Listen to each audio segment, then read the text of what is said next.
Welcome to the Javier Mendez podcast. You're back here with Len and Coach Javier. We're going to just talk about a little things and then lead into the typical Q&A, which people seem to be digging. I asked for fan questions, Jav. 54 fan questions in less than an hour. Pretty impressive. People want to know. You get some knowledge thereafter. How are you doing with the warmer weather? Are you seeing stuff clearing up potentially for the gym and stuff here in the near future?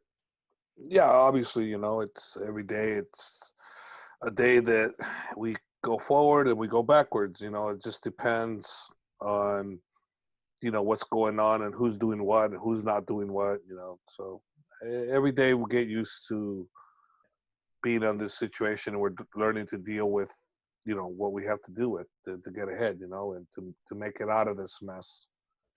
Yeah, we people are doing jujitsu in North Carolina or some other place I heard, or Georgia, I forget exactly, but so it's the same thing.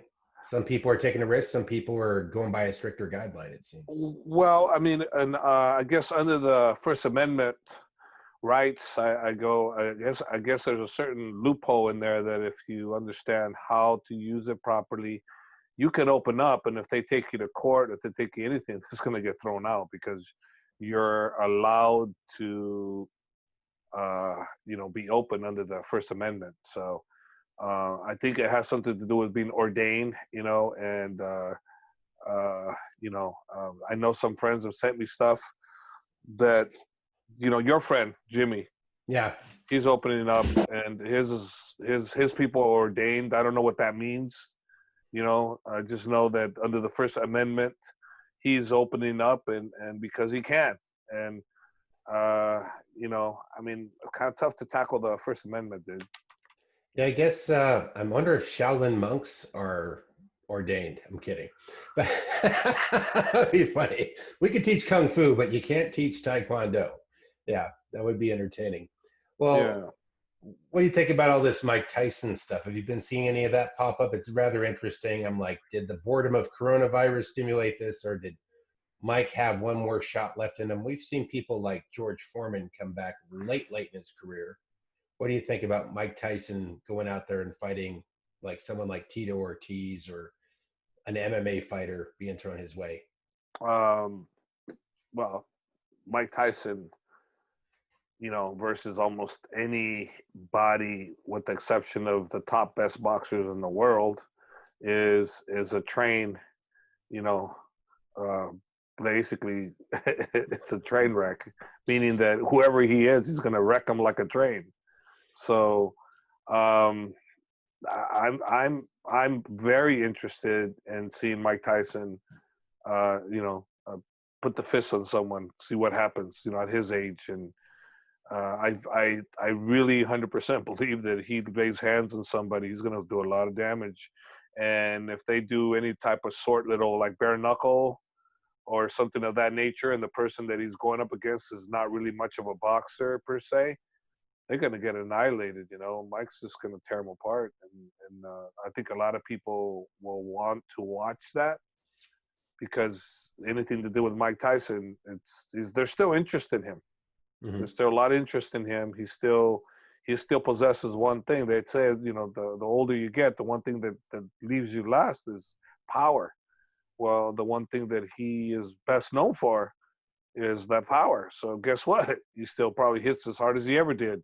Maybe not as fast, maybe not as strong body-wise, but he still has that power. And, I think it's very interesting to watch. I think it's very interesting to tune in. So I would definitely be one that would be interested in, and it doesn't matter who he fights per se to some degree, but, obviously if the tougher the competition, the better. Like if you fight someone like Holyfield, in a boxing match, that would be the 3-time they fight, that would be pretty interesting, but we'll see, but if you fight somebody else that's not relevant in boxing, then bare knuckle is something is where it's going to be at with him. And a bare knuckle could be against, who knows?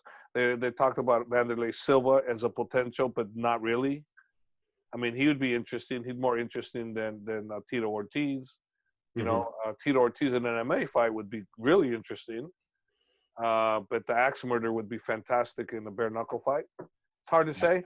I don't know who's doing what, but I know I'd be more interested in Vanderlei against Mike and bare knuckle than I would be Tito. Yeah, I mean, Tito has not been known for his knockouts until his recent one of Chuck Liddell, which is one of his only one or two or three, if anything, not that many in his whole career. You really can't really count that one, really, though. I mean, Tito's a great fighter and all, and Chuck was one of the greats. You know, they're both one of the greats, but I don't know. I don't really take much from that fight. No, the chin doesn't necessarily like how do you hold up? It's like you and I could be really fit at 21, and then we meet up 20 years later, and there's two totally different people. How your body held up, that's genetics, that's life, that's stress, and the killer you were 20 years ago doesn't mean that's the killer you are today. But I did see video of Mike Tyson moving like speed. Did you see those clips? Yeah, he's incredible. I mean, he's he's a phenom. There's not many people in the world that are like him. Mm-hmm. And obviously, when you get to see them do things, you're in awe of them because of how impressive they are. And he's definitely one of them. I saw it. I mean, the other thing I saw that's totally, completely off MMA is that disgusting video that was on the Instagram and stuff, and with that poor guy that died as a result of the police brutality when the police officer had his knee on his neck, and the poor guy's telling him, I'm choking, I can't breathe, I'm dying, my balls hurt, this and that. And the police officer, you could tell, was enjoying what he was doing. He was really enjoying it. And that was just disgusting that you got a guy on the ground. He's not fighting you, and he's handcuffed. He's handcuffed. And you got two other guys or one other police officer on the bottom holding him down, and you're on top with your knee on him. And then, of course, you put your hand in your pocket like that's putting more pressure on that poor guy's neck, And I don't know, man. It's just sad to see things like that. And of course, that move in California would be an illegal move, I'm pretty sure.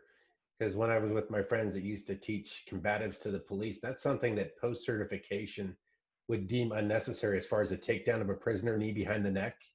That's like, I think you'd be fired, just booked. You'd be in so much trouble. And I don't know state by state, but I know that the certifications out here, that's an extra violent move. In some rougher countries, One thing's for sure, they got fired, all four of them, I heard. I just saw it this morning. I was like, it was a Hector Lombard's Instagram feed. Said too sensitive, and I opened it, and I just went, wow, unbelievable. I go, wow. Talk about abuse of power. Yeah. Wow, that was amazing, man. You actually see this right before your eyes, and it's kind of one of those things now these days where it's kind of hard for good people or bad people to get away with things that are bad. Like, yeah. I mean, I'm sure the police officer is not a bad guy, but at the same time too, I'm sure he's not a good guy either, because if you got 19 years in the force, which is what I heard he had, 19 years in the force, and you don't know better than that, are you kidding me? Mm-hmm. Now, you can maybe understand a rookie, maybe. I wouldn't understand anybody doing that personally, but a 19-year veteran to boot. I see it from two sides. A 19-year veteran may have been getting away with this kind of stuff for a long time and thinking that he's bulletproof and nothing's going to stop him.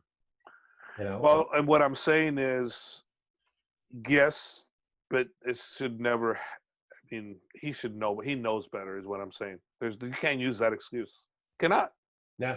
No, that's all I'm saying. Is that you, as a 19-year veteran, you cannot use that. I didn't know. You can't.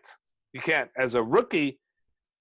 You might, but I'm just, from my point of view, since we're so-called experts in that field, it's never going to be deemed acceptable. Never, under any circumstances. Under any circumstances, the guy was handcuffed. He was not moving. All he was saying, "Please let me breathe. I can't breathe. I'm dying." And all you're doing is put more pressure on him and enjoying your little ride on his neck. Unnecessary violence, 100%. Oh, and can you imagine what it's probably caused nationwide now because of this? All the protests and and all the looting and robbing. And some people take opportunities like this to loot and rob, and Hmm. other people, the majority of the people are doing it for the right reasons, but there's a few out there doing it for the reasons of they can loot and rob, so they'll go out and do it, and that just hides in the camouflage of everything. But it's still, at the end of the day, is things like that an example of humanity? Man, when's it stuff like that going to stop? It's just bad. The media takes that, like you just said, you divided both parties. The people that honestly have a true well-meaning to protest, they're upset, they've been violated, they don't feel safe, and I respect that.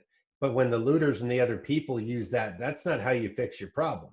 You show up, you represent, and you make an example. You give it a legal cause. You put these people over the coals, and you have your day in court, and you win. Or you rob everything, and it kind of devalues your case, which what people don't realize, the media will make it look like their own collusion, but here's some looters, here's some people that are actually protesting the situation. So yeah, The, it's the, the spin. You got vast to be the careful. vast majority of the people are on the right. They're probably going to be protesting the correct way, but you got the few people that don't have that interest in mind. They have that interest for a gain, and that gain is to destroy other people's property or do some damage to somebody for another reason that they feel is justifiable. And it's that's just life, though. And anything you do, that's just what's going to happen. You can't expect everybody's going to be perfect. In a situation like this. It's just like, I'm sure if you do the majority of the police officers that witness this, I guarantee you, the vast majority, 99.9 or higher, would never do what this one did. But Yeah. this guy seemed to enjoy it. So Well, my hope is that justice is served, and he gets what's due coming to him, yeah, you because can't. he looked like he enjoyed it. He looked like he enjoyed it. I've met some very quality police officers, and I know that there's bad ones, and I know there's bad criminals, and there's people that did it by accident. There's all kinds of variations. It's tough. It's tough because one bad apple usually ruins the bunch when the media gets a hold of it, and you can't dissect the two. You know what I mean?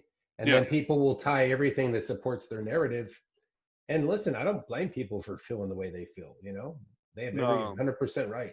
You know, No, that is what it is. But moving on to other subjects, there was interest I heard today. Read that Vanderlei Silva, no, I'm saying Anderson Silva, kind of made a challenge to McGregor, hmm and McGregor just more or less touched on possibility. Who knows? Anything's possible. I read that he But accepted it. I read that he accepted it. I'm like, oh, okay. well, I just read it, so I didn't say nothing about accepting it. It just more or less, he didn't say no, he didn't say yes.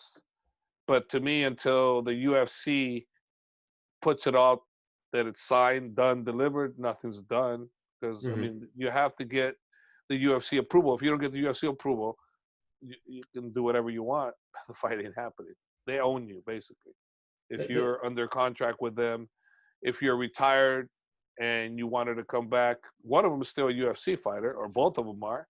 If hmm I'm not mistaken, they both are. So you need the UFC's approval for that to happen. And who knows? You never know. It's possible. I don't know. I just read that, and I don't know if there's uh, huge interest in that. Maybe, maybe. I didn't really go, oh, when I saw that. I was like, I okay. think maybe. I think maybe George Masvidal would be for me a better, more of an interesting fight. hmm Uh, I think honestly, even Nate Diaz would be more of an interesting fight. And I guess of the things that are potentially out there, I guess this one would take third. I wouldn't say that's my number one more interesting. Out of those three, I would say that's the third most interesting one. Most interesting one would be Masvidal for me, Yeah. and then Nate Diaz. But who knows? Who knows? I mean, That is interesting. I mean, is there something there? Can they sell the fight? Those two other guys would sell the fight more in my mind. Like if you ask me what flavor ice cream do I want to see, I would start with a Masvidal, Nate, and then in that sequence to Anderson.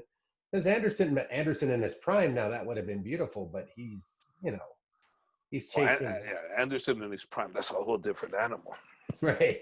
So yeah, what are you really challenging? It's the hype, but I don't know. It's someone like Anderson who's done it all. He's just looking for another huge hurrah, huge payday. I mean, that would be the biggest payday he will ever have made, ever.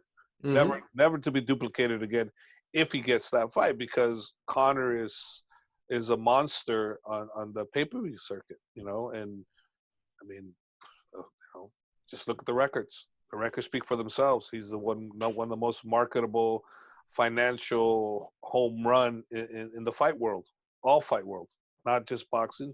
It's the all general fight world. He's the most marketable guy, and in my opinion, I would have to say I believe he's the most marketable guy, and he can make the most money depending on who the opponent is. Mm-hmm. So I think he can make the most money out of anybody. So I would go out to say that on my opinion, and maybe Floyd is maybe still top, but I think Conor is. I think Conor is the A side on anybody he fights. He's getting more of a diverse crowd. He's not just one-sided, because that's what I feel. Floyd can't win over the MMA crowd. No. No. That's why I think Conor is number one on the money side. Yeah. I think, and I'm I could definitely be wrong. But I'm just seeing how he crosses over.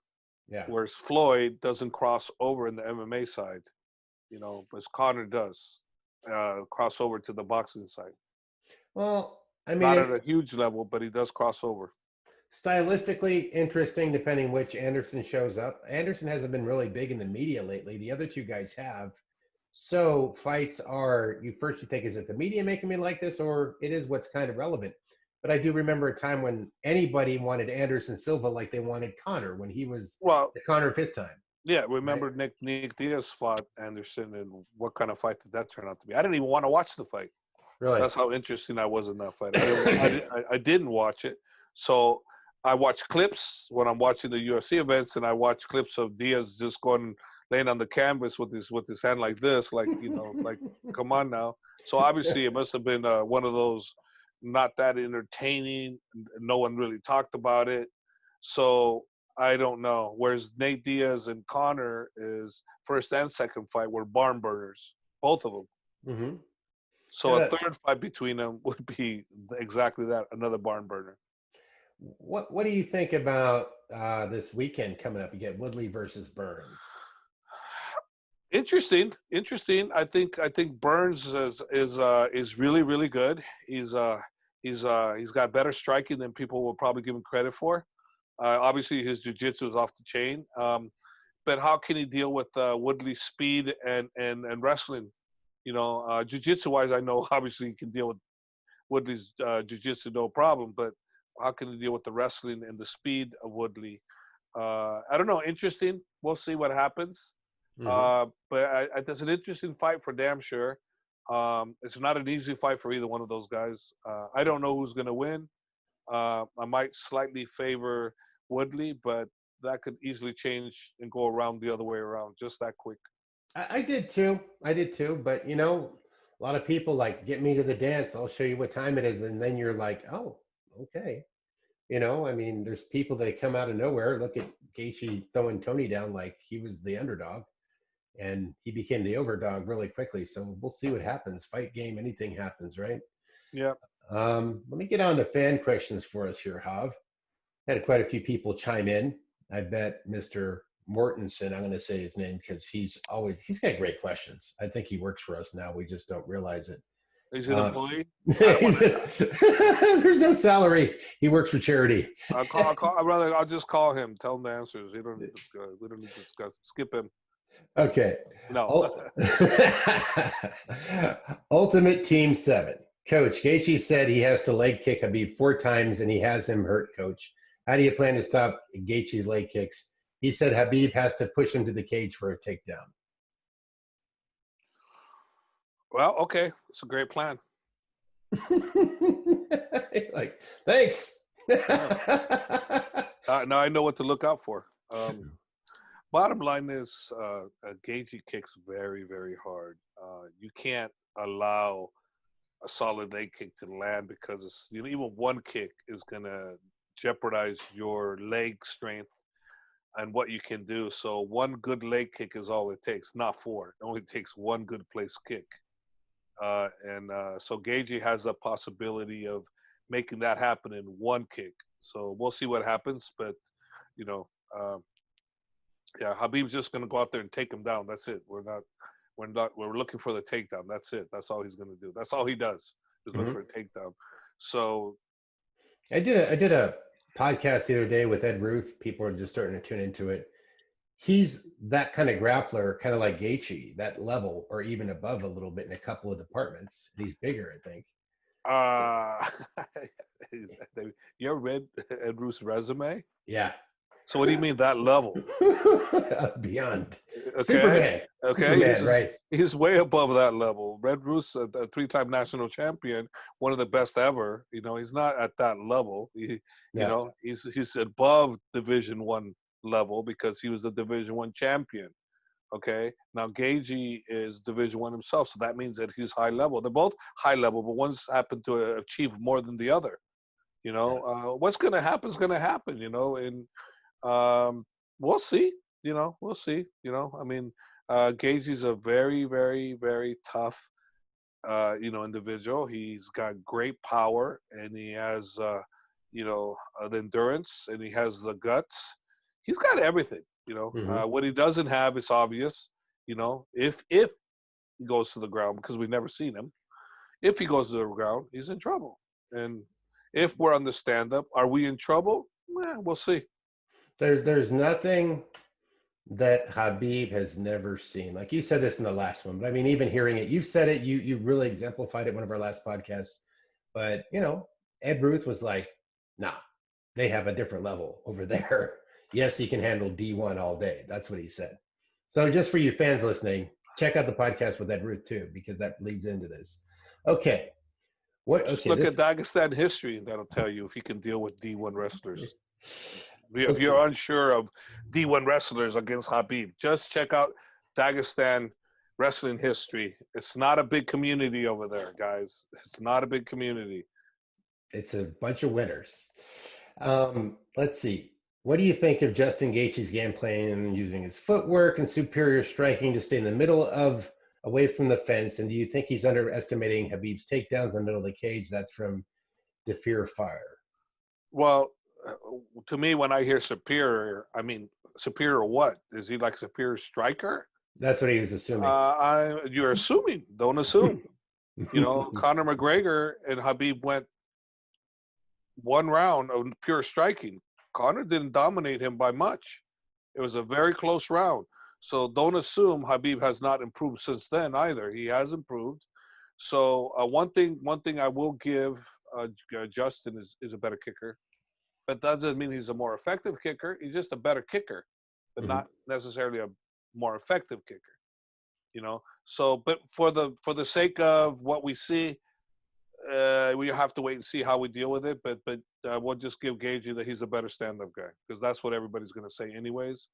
But in my mind, you know, I don't think it's two MMA fighters that are skilled in all areas. And they're going to go out and fight and defend what they can defend and try to defend what they can't. Yeah. You know, so that's it. Yeah, it's a whole different thing. It's not as easy as that. Okay, so we took that. Ultimate Team Summit coach, how come that Khabib is the only one who is just so good on the ground while the other Dagestanis are not in his level? Who do they, even though they train with each other their whole life? I don't think that's true. Not that they're better than him, but their level is high. No, I kind of agree with him. Yeah. You know, Khabib is at another level for whatever reason. Maybe his dad's personal one-on-one coaching. I don't know, but yeah, Khabib. I don't know. Maybe wrestling with bears. I don't know, but I'm not gonna sit here and say Khabib's ground. They're all equal over there because that'd be lying. When I go over there, I don't see him getting dominated by anybody. You know, so yeah, I don't know what it is. I don't know I haven't been here with him since he's a child. His father has, so maybe his father can answer that one better than I can. I can honestly say that I agree. He dominates everybody, here, there, everywhere. Doesn't matter. Okay, our buddy John.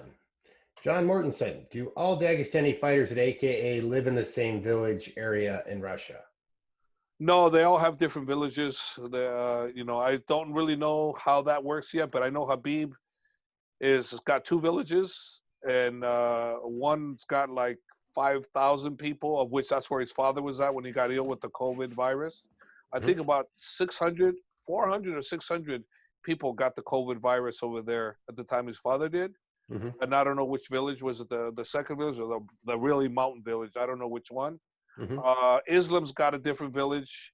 They all have different villages, and they all live in the main state, which is Makachla. Mahachkala. Yeah. And then they have their village. Islam has that. I mean, Zubara has that. Yeah. No, that's a different. No, Chechnya is a different thing. That's whole country. Not the village. It's not a country. It's another like state. It's another region. It's another region of Russia. You're correct. I look at it like a state. So I don't know about Zubaira, but I'm imagining Zubaira's probably got a village too. I don't know enough about that history, how this happens. But I know Khabib has three different living positions. He's got in the main capital city. He's got homes with his father and his brother, and the village is the same. And then the other village, the mountain village, I guess got the same scenario where they live. So, and I didn't get to see the main, like the really high up place. I didn't see that. So you get to see the canyon. I got to see the canyon. Yeah, beautiful. You handled that well. You didn't seem scared like the other gentleman that was afraid of the elevator. Well, shit. The reason why is those guys are crazy. I mean, they're walking down the thing. One slip is all it takes, and you're dead. That's it. You're done. And they're just like walking like nothing. And then when I went down there, one of Habib's cousin, who's heavier set, he was going down there, and he started running, falling, and I'm like, oh shit! If he'd have kept running, he'd have run us right over the damn thing. We'd have been done. Maybe Khabib wouldn't have been done because he could fly. But I wouldn't have been able to fly. I'd have been done. Not Najami. That's yeah. He started rolling, and I'm like, oh shit! In my mind, I was thinking, if he didn't get his balance, we'd have been over.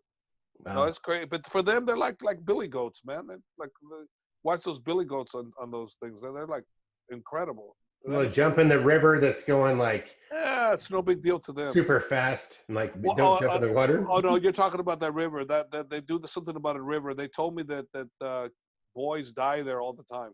Wow. Yeah, they've been known. They die. They jump in there and they get drowned. Wow. The current sometimes is too strong. So that has happened before.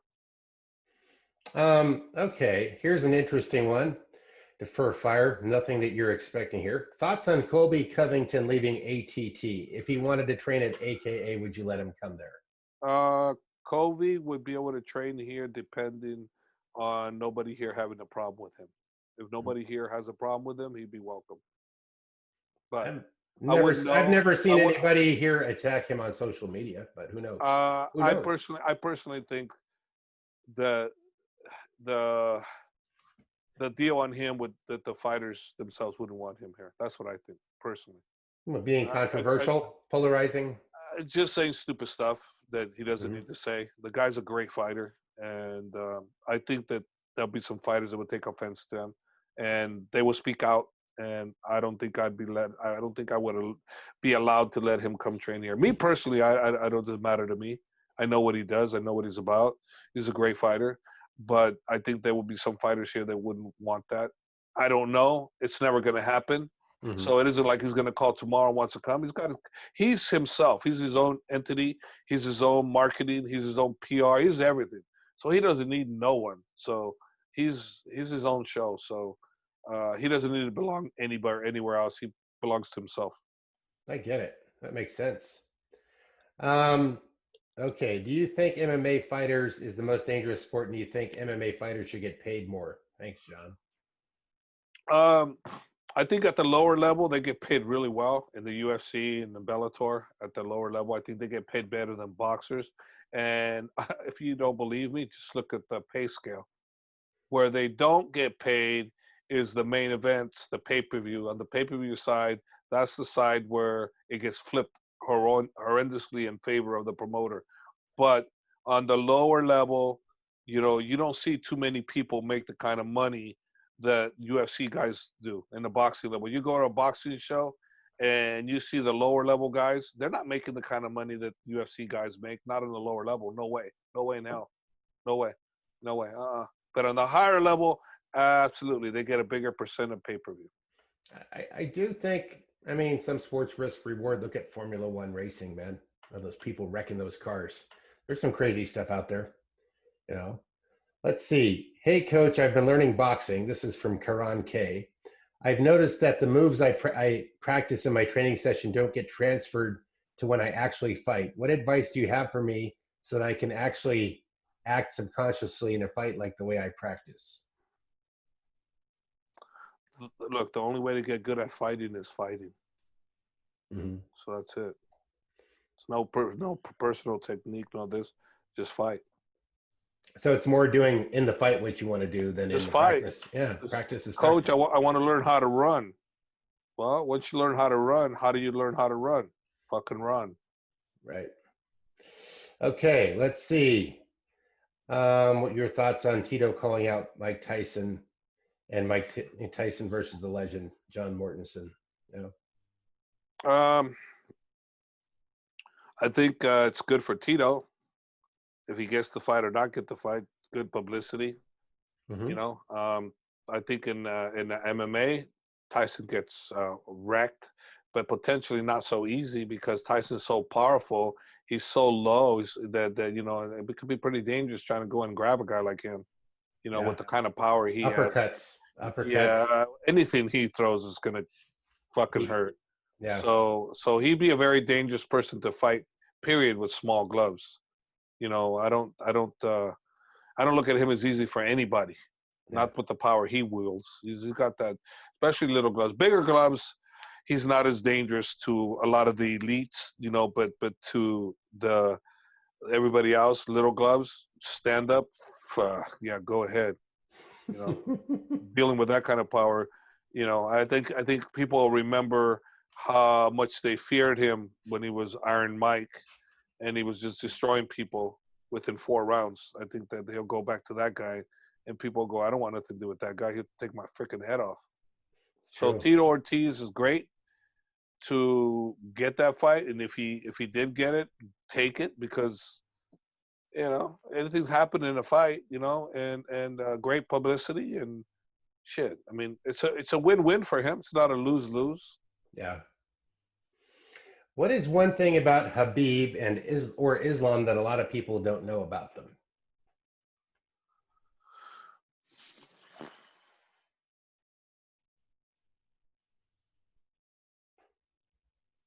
I don't know.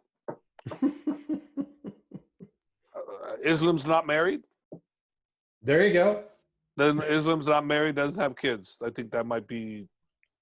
They're so well connected in everything else they do. Let's see. And is Taghir in the UFC fighting flyweight or bantamweight? I haven't heard of a Taghir being in the UFC. I know he's the GFC champion.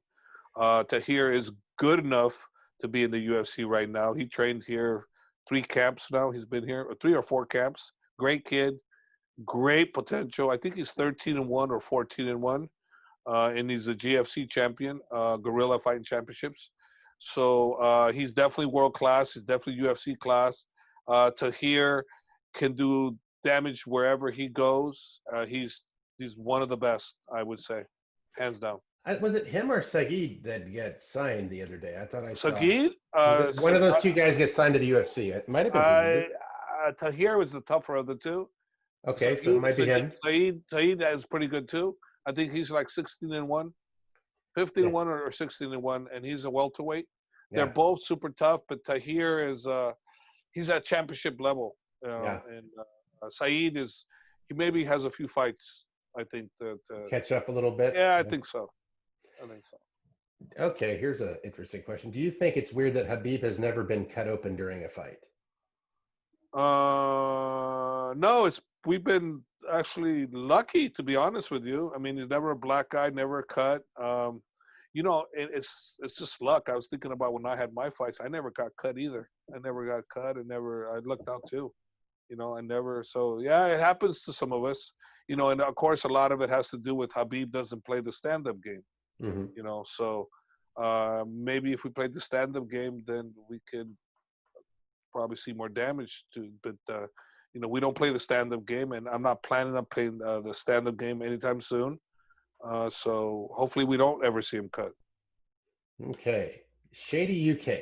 Hi, Coach. You and all your AK Warrior families hope they're doing well. Hopefully you could answer these questions. I guess it's like a three-part, but we'll get the juice out of it. Any talks about Khabib versus Gaethje taking place where yet? When and where? How long training camp would you need for conditions for Khabib to be ready for his toughest test, Gaethje? And I'll add this into it. Do you think Gaethje will have an advantage if their fight takes place in an empty arena? And that's it.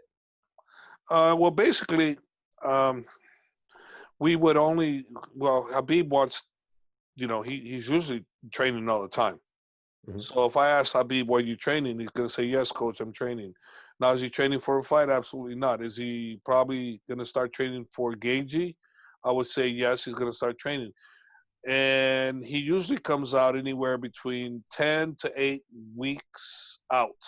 So he'll get a 10 to 8 week camp with me. And that would be the plan.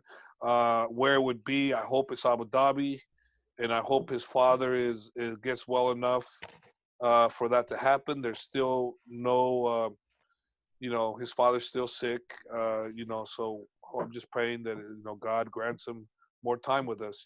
He's a great man and a great humanitarian that does so much for the families and kids, and he's just a great role model, and just hope God gives him more time with us. Will it be an advantage for Gaethje with the less people? No. I mean, where does Gaethje win? To be honest with you, I don't know. I don't know where he'll win. I don't. If you had the privilege of watching Khabib here with stand-up fighters, you would feel the same as I do. Yes. Don't sell Khabib stand-up short. His stand-up's a lot better than you think. It's just because I always make him take people to the ground. People don't acknowledge how good his stand-up is. But guess what? Until someone can stop him from taking him to the ground, which everybody's saying Gaethje can, then you'll see Khabib stand-up. Because guess what? If we can't take you down, we're fighting you stand-up. So there's you go. So if we cannot take Gaethje down, Khabib's going to have to stand with him. So, but he's going down.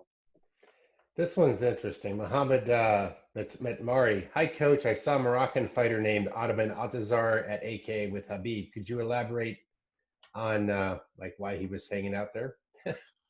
He comes here.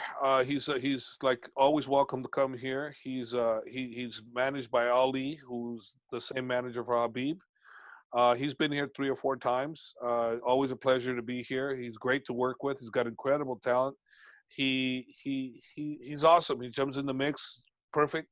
Doesn't disrupt anything. Brings his own coach, and just joins in whatever we do. He's great to have on board. Just added great talent to what's here already. Now, did you watch the podcast I sent you, or no? Have you taken a look at that? The Gaethje and his coach. Have you seen that one? No. Okay, it's long. No, I saw you sent it to me, but I didn't look at it. So I guess they're asking, what did you think of his discussion about it? I guess we'll have to get back to you on that Frost YT because I'm still going to see that. Why? What did he say? He says, did you see what Gaethje said about his tactics for beating Khabib, and what are your thoughts? Okay, well, tell me the tactics, because I'm not going to listen to it. No, I don't know yet, so I'll have to get you in the next round on that. I think somebody asked about it earlier, probably the leg kicks or something, I would assume, but, we'll have to get that research better. Do you think Porier beats Hooker? If so, what round? IAK 2000. Tough fight. I think he does get Hooker, but not so easy. Hooker's coming basically on his own.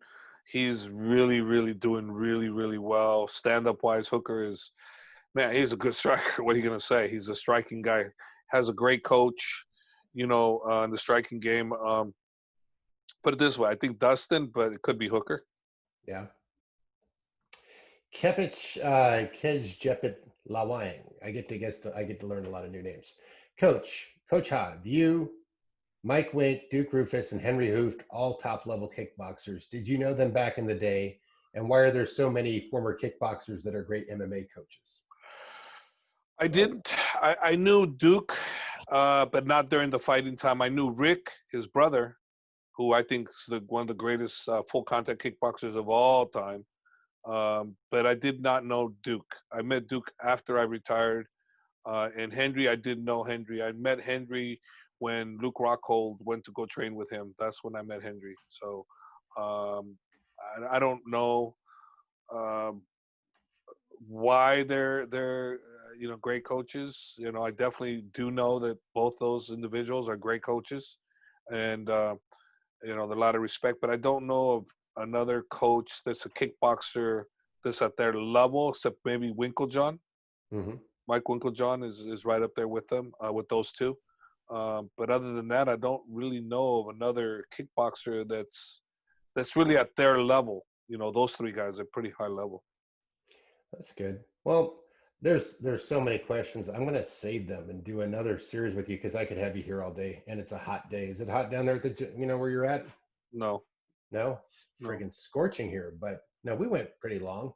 But thanks once again, Hav. We get a lot of good questions in there. I think people are going to like this one, and we'll be back soon. And I'm going to try to screenshot some of those questions because there was like more than we could ever get to. We'd be here for like 5 hours, unless we want to do it one day where we're doing 101 questions with. No, just do some here and do some there. Like don't just hit all the questions. Just yeah. not that, maybe like you said, not today. Maybe hit some tomorrow and the next day or never.